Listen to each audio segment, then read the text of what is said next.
Welcome back to Brick System Brothers. This bin of pieces is from the hobby store in Des Moines, JCD and Hobby. Talked about this store before. I actually want to keep this to a shorter video today before I get this sorted into my collection. There's definitely some really cool, fun stuff to look at in terms of prints and an effect that I haven't done before. I haven't had this piece before. In general, a lot of nice older pieces. Probably a lot of rare items, and rare here again in 3 sets or less by definition. Old dark gray, old light gray. JCD and Hobby sells items in bulk by volume. So this size of tub, hand-picked, is $10, and all of these pieces were in 3 of these tubs. They were piled in pretty good. I managed to pack in quite a bit more than it seems like you could fit in. So this is actually just over a $30 haul for these pieces. Quite a few slopes this round. One of these bins was almost entirely slopes, and then also some larger stuff like we recently looked at with my bricks and minifigs haul. And in general, a lot of fun retired stuff that you can't find in current sets. So I did want to do a little overview before I started parting this out to my Rebrickable inventories. And in its current state, very mixed up together. After this, we'll look at things in a more sorted light, but this is just for a general idea overall of what I picked up. Really good stuff. I guess we'll just have to get into specifics actually, but quite a few pieces for $30 and good ones at that. Alright, fresh out of the water with a little bit of a wash up. Some of them definitely needed it. Some of the other pieces were pretty clean, but just do that across the board for everything here, especially with used Lego. Just kind of a standard procedure I try to do all the time. I think this is important, especially if you're going to be passing these pieces on, perhaps as a bricklink sale or in trading. You want the recipient to have nice clean pieces, and you want to know from that standpoint kind of that history there. But this is just for the general collection, and I like my collection to be clean, so that's why I do it. We've got a nice little village of slopes here, something I've been trying to pack into the collection, especially now that they're sorted. I actually bought these before I had things sorted out, but I did have that kind of intention going into the summer here to have those slopes be something to tackle. So as I picked these up way back in March, I think that was something I had in mind.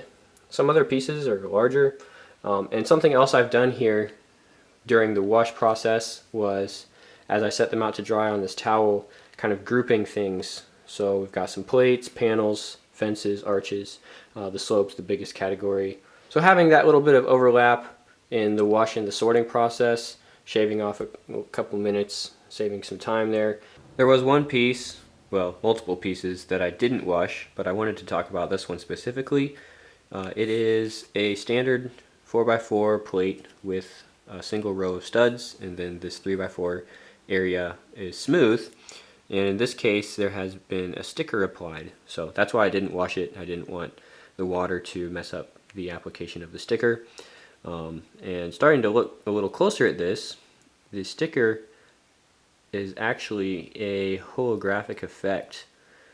So this was one of the things I mentioned at the start of the video, that I did want to get some airtime just with this guy, and then we'll go to the Rebrickable side. But yeah, check this thing out. So we've kind of got 2 different images superimposed here depending on what you're looking at. So the one that's showing up a little bit better is the one with the astronaut kind of poking his head in the corner of the frame, and the other one, let's go get this focused in, is just kind of a standard satellite view.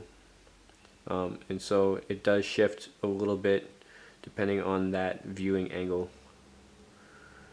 and that astronaut head disappears. The satellite comes into focus. So yeah, really fun little piece. It is this reflective holographic finish.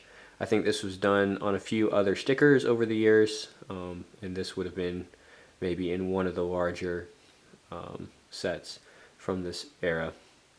Do not know which set it came in off the top of my head, but I will find out and put it in the description. Check it out. Always interesting to see what Rebrickable says is worth more and the pricing on here. And I've talked about this many times, but the estimate up here is based on new prices in the current market. So it's always going to be too high for what I'm usually doing. Even if I did have new pieces, I think this estimate is too high, because if you compare the current prices to the last 6 months sales, there's always going to be a little disparity there as well. So I paid $30 for 640 pieces, which is about 5 cents a piece, so right in that good range there. And Rebrickable says it's worth over $700. I'm sure it's worth more than 30, but I don't think it's worth that much. So take that as you will. In any case, even though I don't necessarily trust these specific dollar amounts, I think it usually does pretty good with the ranking. So, you know, comparatively, these slope type pieces are going to be worth more than some of these other types of pieces, even though the specific dollar amount is still pretty high.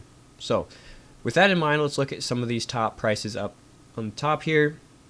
In first place is this yellow 1x2x2 panel that I've noticed kind of maintains that high value even through quite a while. So I thought it was just a fluke at first, where this was just a really strong week for this panel when I was first logging it. Last year I started logging these pieces, and every time I've encountered it in a lot and put it in here in Rebrickable, it's been up around $40.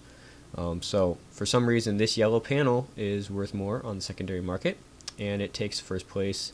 The next 2 or 3 are some interesting slopes, and this 2x2 75 degree quadruple convex, I think is what it's called. Kind of a peak finishing slope piece in tan and black. And I actually got this piece in 6 different colors just because there was a variety there to choose from, but it seems like these 2 colors are worth more than the standard or some of the other ones like blue or red. And then this corner peak kind of ridge cap piece is older.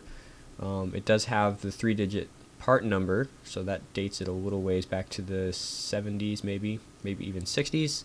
Would have been in the service packs from back in the day, and kind of an obscure piece now if you do need that. Now, I want to note this can be built using a combination of modern pieces, so it's not absolutely crucial to have this if you're trying to accomplish this specific corner configuration, but it is cool to have it all in one piece, and it's valued at over 10 right now, probably closer to $2 or $3. This muffler exhaust is not chrome. It was released as a chrome piece, and I have a chrome piece, but I found in this lot just a regular light gray one, so that's worth a little bit of money.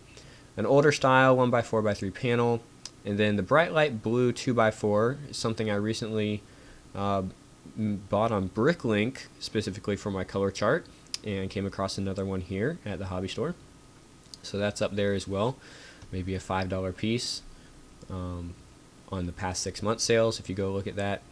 And then just finishing out this top row, the 2x2x3 octagonal pillar, kind of an interesting geometry piece there as well, back from AquaZone, Aqua Raiders, just adding a little bit of interest to your standard, kind of a cross between the round bricks and the square profile cross section in there. So these all valued up pretty high. All of these are either retired or obscure, so that kind of makes sense there, and what I enjoy finding at these hobby stores.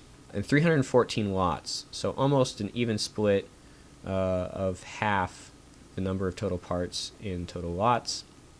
And what that says, it's just an average of 2 pieces for every unique element, and averages out through all of the pieces there. And then over here in the listing, I counted up the colors, and we had 31 different colors. Again, some of these only in one piece. So this purple grill tile, adding in that purple color to the list, but only getting one piece in that color.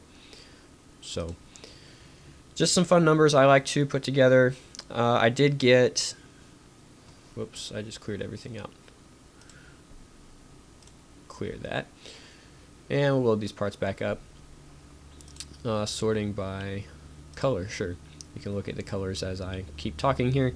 I did get 4 pieces with a sticker, 56 printed pieces, so that's about 8% of the total lot, and then everything else is what I would call a regular piece, so 580 regular pieces, 92%, 91%, something like that. Just good old regular Lego, pretty versatile. Some of these older retired grays and browns all coming into play in this specific haul. So that's I think I'm going to cut it there for today and not talk too much more about this lot. Just wanted to show you guys some of the other pieces that I am picking up from these hobby stores. Oh yeah, one last piece to talk about, something a little bit newer. It's down here. The dress section that was introduced in like 2018, I think. Yeah, 2018. So one of those just floating around. Always fun to find minifig pieces in what's supposed to be bulk bricks and that kind of thing. Alright, well, thanks for watching today, guys. This was just the hobby store pieces I bought back in March and haven't got around to doing this breakdown until just recently. So kind of delayed commentary on a purchase from earlier in the year, and kind of putting this in between all of my other eBay stuff that I'll be getting back to shortly. So thanks for watching, and we'll see you guys next time on Brick System Brothers.